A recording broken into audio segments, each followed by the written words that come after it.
Estem a Ripoll, on s'ha celebrat ja la 46a edició del Trial del Gall, de trial de motos clàssiques.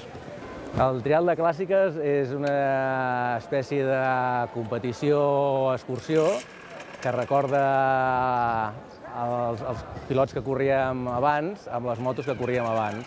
Motos dels anys, la majoria dels anys 80, motos monteses, cotes, moltes voltacos també, xerpes, i després tenim les motos italianes, sobretot moltes Fantics, i alguna moto japonesa, alguna Honda i alguna Yamaha també. Les diferències entre el trial clàssic i el trial modern per mi són dues.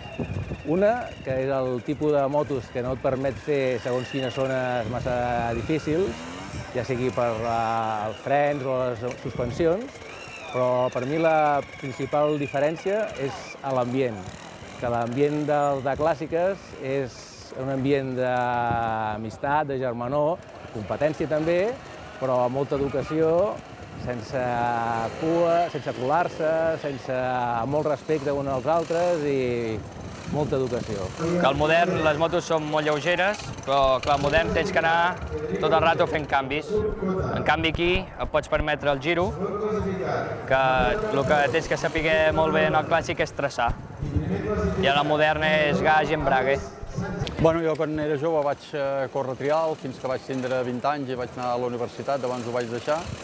I després, de gran, vaig veure que existia el trial de clàssiques i em va interessar, m'hi vaig apuntar i em va enganxar, i vam recuperar una afició de la joventut.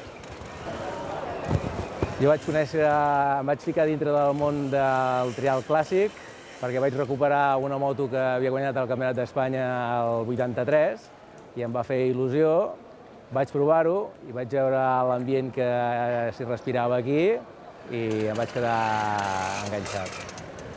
Jo amb 10 anys vaig començar a fer motomodern i llavors el meu pare tenia una Honda i em va fer gràcia anar a córrer algun trial amb clàssic. I el meu primer trial amb clàssic va ser a All, a Puigcerdà, i d'aquí em vaig anar animant. Al principi de temporada o així, tothom mira de portar les motos el més maques i el més semblantes a com eren abans, i tothom diu que no, bueno, res, que no sé què, que com si no li anés, però tothom portem uns pepinos allà, que pneumàtics nous, que frenen i tothom s'hi mira molt i això també dona una mica de vida a les cases de motos per preparar-les. En el meu cas ho faig jo, però hi ha molta gent que li dona feina a les botigues de motos.